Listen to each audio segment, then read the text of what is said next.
Et si du jour au lendemain, tout s'arrêtait? Je veux dire absolument tout. Plus de lumière quand on appuie sur l'interrupteur, plus d'eau qui coule du robinet, plus de police, plus rien dans les rayons des magasins. Non, ce n'est pas le scénario d'un film catastrophe. C'est le témoignage, bien réel, bien concret, que nous allons décortiquer ensemble aujourd'hui. Un récit brut, sans filtre, sur la survie urbaine lorsque la normalité vole en éclats. Pensez à cette analyse comme à une autopsie. L'autopsie de notre civilisation. La plupart des gens deviennent des monstres. Ce mot « monstre », il pèse lourd, n'est-ce pas? Il vient directement du témoignage que l'on analyse et il donne tout de suite le ton, un ton glacial. C'est notre point de départ pour une dissection en règle des mécanismes de l'effondrement sociétal. Comment est-ce que c'est possible? Comment des voisins, des collègues, des gens ordinaires peuvent en arriver là? On va se baser exclusivement sur ce retour d'expérience pour tenter de comprendre la logique derrière cette transformation, lorsque les seules règles qui comptent sont celles de la survie la plus élémentaire. Alors, pour y voir plus clair, voici notre feuille de route. On va suivre le cheminement logique de cet enfer. D'abord, l'effondrement de la normalité. Comment tout bascule. Ensuite, on plongera dans le concret, la survie au jour le jour. Puis, le règne du troc, quand l'argent ne vaut plus rien. On parlera défense, armes et sécurité, l'hygiène, ce tueur invisible. Et pour finir, on essaiera de tirer les grandes leçons de tout ça. C'est un voyage au cœur de la fragilité de notre monde. C'est parti. Première étape, l'effondrement de la normalité. Quand l'État se dissout et que l'ordre se meurt, la normalité s'enfuit en l'espace de quelques heures. C'est exactement ça. Cette première partie est cruciale parce qu'elle s'attaque à la vitesse à laquelle notre monde, celui qu'on croit si solide, peut tout simplement s'évaporer. L'illusion de la normalité est la première victime et comme on va le voir, elle ne met pas longtemps à disparaître. Et c'est là que ça devient vraiment vertigineux. La vitesse. Regardez bien cette chronologie. Jour 1. On a les discours rassurants à la télé. Le classique, la situation est sous contrôle, ne paniquez pas. Le déni officiel. Sauf que, quelques jours plus tard, à peine, la ville est assiégée. C'est terminé. Le témoin le dit sans détour. The shit starts. Un petit mois plus tard, les institutions, le gouvernement, la police, pouf, volatilisés. Il n'y a plus personne à appeler. Et au bout de 2 mois seulement, c'est l'anarchie totale, la loi du plus fort. Les gangs font la loi et les hôpitaux sont décrits comme des abattoirs. Ce n'est pas une dégradation lente, c'est un plongeon, une chute libre. Pour vraiment se représenter la chose, il faut imaginer une ville de 60 000 habitants. Une ville comme il y en a des centaines chez nous. Et du jour au lendemain, on coupe tout. Plus d'électricité, donc plus de frigo, plus de lumière la nuit, plus de portables chargés, plus d'eau au robinet.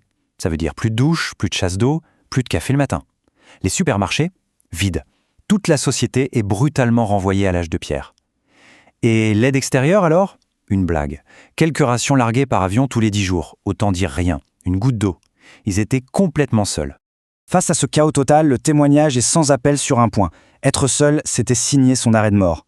Impossible de survivre en solo. Il veut dire très clairement, la force était dans le nombre. Lui, par exemple, il a tenu le coup parce qu'il faisait partie d'une grande famille.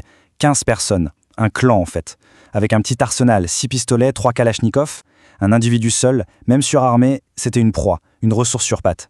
On ne vous attaquait pas juste pour votre boîte de conserve. On vous attaquait pour vos chaussures, vos munitions, votre manteau. Le groupe, c'était la seule assurance vie possible. Bon, maintenant qu'on a posé le décor de l'effondrement, on va zoomer sur le quotidien, la survie, la vraie. Parce qu'une fois que la société n'existe plus, la vie c'est quoi? Eh bien, ça redevient une lutte de tous les instants pour les besoins les plus élémentaires. Se chauffer, boire, manger. Chaque jour est une bataille. C'est difficile de vraiment se l'imaginer, mais essayons. Le chauffage. En 2 mois, tous les arbres de la ville ont été coupés et brûlés. Et après, on brûle ses propres meubles, la bibliothèque, les portes, le parquet. Le témoin est très précis. Ils arrachaient les lattes de leur propre plancher pour alimenter le feu.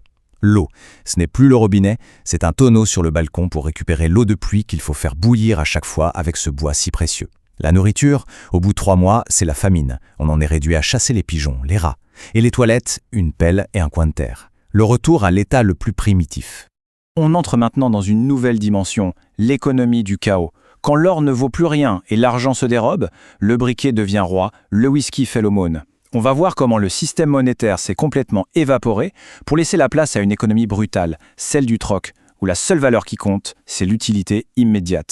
C'est une des premières choses qui a sauté. L'argent.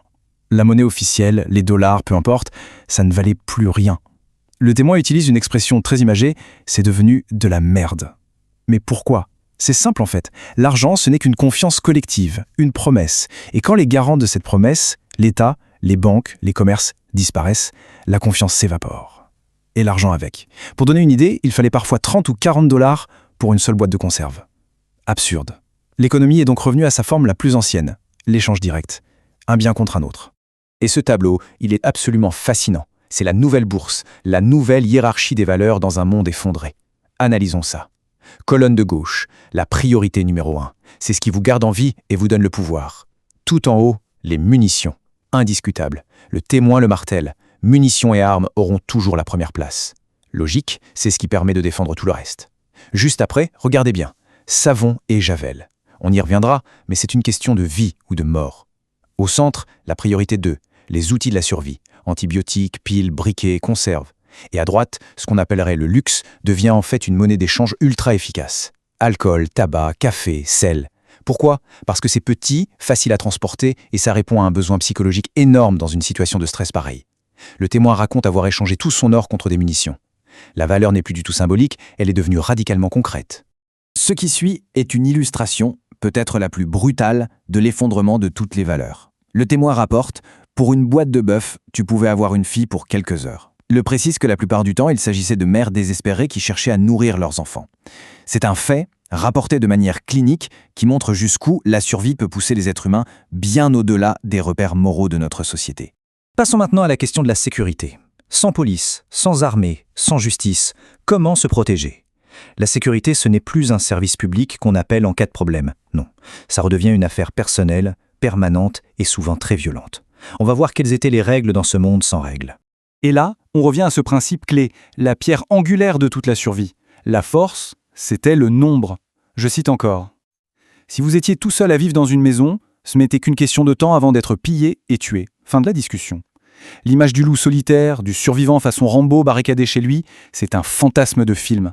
Dans la réalité, la défense était des patrouilles de 5 à 15 hommes armés, chaque nuit pour surveiller une seule rue. C'est un sport d'équipe la survie. Jouer en solo, c'est un aller simple pour la morgue.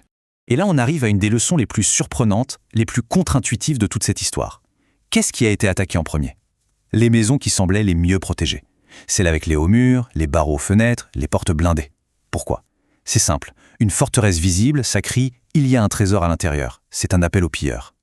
La meilleure stratégie, c'était donc l'exact opposé. L'approche profil bas. Avoir l'air pauvre, rendre sa maison la plus banale possible vue de l'extérieur, tout en étant prêt à se défendre à l'intérieur. C'est l'art de la discrétion, du camouflage. Et cette stratégie du camouflage, elle ne s'appliquait pas qu'aux maisons, mais aussi aux personnes. Écoutez ça.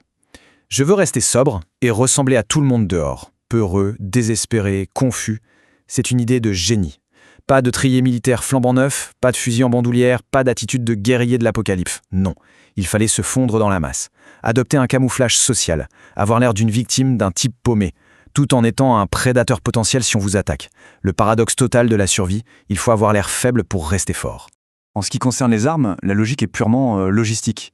Ce n'est pas une question d'avoir le plus gros calibre ou le fusil le plus précis. La seule question qui vaille, c'est est-ce qu'on peut trouver des munitions pour ? C'est tout. Le témoin explique par exemple qu'il n'aime pas les Kalachnikov. Mais comme c'était l'arme la plus répandue, eh bien il en avait. Parce que ça voulait dire des chargeurs et des balles plus faciles à trouver ou à troquer. Il y a aussi ce détail intéressant sur les armes légales et illégales. Les gens gardaient une arme déclarée sous la main au cas où, et ils en cachaient d'autres, au cas où un semblant de gouvernement déciderait de venir tout confisquer. Une double assurance. Ok, on a parlé des balles, des gangs, des pilleurs, les menaces visibles. Mais ce témoignage nous révèle que les vrais tueurs, les plus efficaces, étaient souvent invisibles, silencieux et microscopiques. Parlons hygiène et santé. Accrochez-vous bien, voilà ce que dit le témoin, et ça change toute la perspective. Mon opinion est que le matériel pour l'hygiène est peut-être encore plus important que la nourriture. Plus important que la nourriture. C'est fou, non ? Mais le raisonnement est implacable. Pour manger, à la rigueur, on peut toujours trouver un truc à chasser, des plantes à cueillir. Mais du désinfectant, du savon, de l'eau de javel, ça ne pousse pas sur les arbres. Et le manque d'hygiène a provoqué, je cite, beaucoup de morts. Le choléra, la typhoïde, ces maladies du passé sont revenues en force. Ce chiffre-là fait froid dans le dos. 30%. C'était le taux de survie à une blessure par balle, même si on arrivait à trouver un médecin. Ça veut dire que 7 fois sur 10, c'était la mort assurée. Pourquoi ? Parce que le système médical était à terre. Les hôpitaux, ces fameux abattoirs, fonctionnaient sans anesthésie, sans antibiotiques, sans rien. Une simple coupure qui s'infecte, une mauvaise grippe, une gastro, des trucs qu'on soigne avec 3 fois rien aujourd'hui, ça devenait une sentence de mort, surtout pour les enfants et les personnes âgées. Alors du coup, c'est quoi la trousse de premier secours idéale dans ce contexte ? Eh bien, ce n'est pas ce qu'on croit. Oubliez le matériel de chirurgie de pointe. L'essentiel, c'est la prévention. Numéro 1, les produits de nettoyage. Des stocks énormes de savon, de javel, d'alcool, de désinfectants. Numéro 2, les jetables, des sacs poubelles, des gants, des masques, tout ce qui permet de créer une barrière contre les microbes. Et seulement en numéro 3, le traitement. Les antibiotiques, c'est la ressource médicale la plus précieuse. Et surtout, les connaissances pour savoir quand et comment les utiliser. Le témoin le dit, les compétences d'un vétérinaire ou d'un dentiste valaient de l'or pur. On arrive maintenant à la fin de notre analyse, la dernière partie, celle où l'on prend du recul. Comment cette expérience extrême se transforme en savoir, en une philosophie de la préparation? Comment on passe du statut de survivant à celui de survivaliste? Et voici peut-être la leçon fondamentale de tout ce récit. La différence cruciale entre les biens matériels, les stocks, et les compétences, le savoir-faire. Les stocks, c'est une ressource finie. Tôt ou tard, la boîte de conserve sera mangée. Le savoir-faire, lui, est infini. On peut vous voler votre stock. On ne peut pas vous voler ce que vous avez dans la tête. L'exemple qu'il donne est parfait. Il avait une bouteille de gaz. Au lieu de l'utiliser pour cuisiner, ce qu'il aurait vidé en quelques semaines, il a utilisé ses compétences de bricoleur pour fabriquer un petit adaptateur. Avec ça, il rechargeait des centaines de briquets vides. Et ces briquets rechargés, il les échangeait contre de la nourriture. Son stock de gaz s'est transformé en une source de revenus quasi inépuisable. La connaissance, c'est la seule richesse qui ne s'épuise pas. Tout ce décryptage nous amène donc à cette question finale, une question qui résume tout. Face à l'incertitude, face à l'imprévisible, la véritable préparation, est-ce qu'elle se trouve au fond de nos caves, dans nos boîtes de conserve et nos jerrycans, ou est-ce qu'elle se trouve plutôt dans nos têtes, dans nos compétences, notre capacité à nous adapter? Les stocks, c'est un sursis. Le savoir, c'est la survie. La vraie préparation est-elle dans nos caves ou dans nos esprits?